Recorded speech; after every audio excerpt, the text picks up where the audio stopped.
Covid ಲಸಿಕೆ ಪಡೆಯದಂತೆ ಜನರನ್ನ ದಾರಿ ತಪ್ಪಿಸಲಾಗುತ್ತಿದೆ ಎಂಬ ಉಡುಪಿ ಚಿಕ್ಕಮಗಳೂರು ಕ್ಷೇತ್ರದ ಸಂಸದೆ ಶೋಭಾ ಕರಂದ್ಲಾಜೆ ಅವರ ಬೇಜವಾಬ್ದಾರಿಯುತ ಹೇಳಿಕೆಯನ್ನ ಕ್ಯಾಥೋಲಿಕ್ ಸಭಾ ಮಂಗಳೂರು ಪ್ರದೇಶ ತೀವ್ರವಾಗಿ ಖಂಡಿಸ್ತಾ ಇದೆ.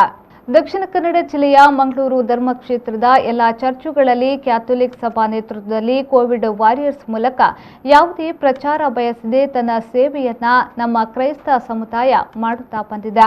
ಜಾತಿ ಮತ ಭೇದವಿಲ್ಲದೆ ಪ್ರತಿಯೊಬ್ಬರೂ ಲಸಿಕೆ ಪಡೆಯುವಂತೆ ಜಾಗೃತಿ ಮೂಡಿಸುವ ಕಾರ್ಯವಲ್ಲದೆ ಸ್ವತಃ ಸಂಘಟನೆಯ ವಾರಿಯರ್ಗಳೇ ಸಾರ್ವಜನಿಕರನ್ನ ಲಸಿಕಾ ಕೇಂದ್ರಕ್ಕೆ ಕರೆದುಕೊಂಡು ಹೋಗಿ ಲಸಿಕೆ ಹಾಕಿಸುವ ಪುಣ್ಯ ಕೆಲಸವನ್ನ ಮಾಡುತ್ತಿದ್ದಾರೆ.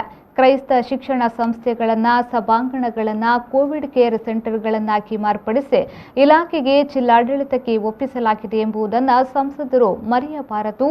ಸಂಸದೆ ಶೋಭಾ ಕರಂದ್ಲಾಜೆ ಅವರು ಸುಮ್ಮನೆ ಸುಳ್ಳು ಆರೋಪಗಳನ್ನು ಮಾಡುವ ಬದಲು ರಾಜ್ಯದ ಕ್ಷೇತ್ರದ ಎಲ್ಲ ಜನತೆಗೆ ಶೀಘ್ರ ಲಸಿಕೆ ಸಿಗುವಂತೆ ಕ್ರಮ ಕೈಗೊಂಡು ಜನರ ಪರದಾಟ ಸಂಕಷ್ಟವನ್ನು ನಿವಾರಿಸುವಂತೆ ಈ ಮೂಲಕ ಕೇಳಿಕೊಳ್ಳುತ್ತೇವೆ ಎಂಬುದಾಗಿ ಕ್ಯಾಥೋಲಿಕ್ ಸಭಾ ಮಂಗಳೂರು ಪ್ರದೇಶದ ಅಧ್ಯಕ್ಷರಾದ ಸ್ಟ್ಯಾನಿ ಲೋಬೋ ಅವರು ಹೇಳಿದ್ದಾರೆ.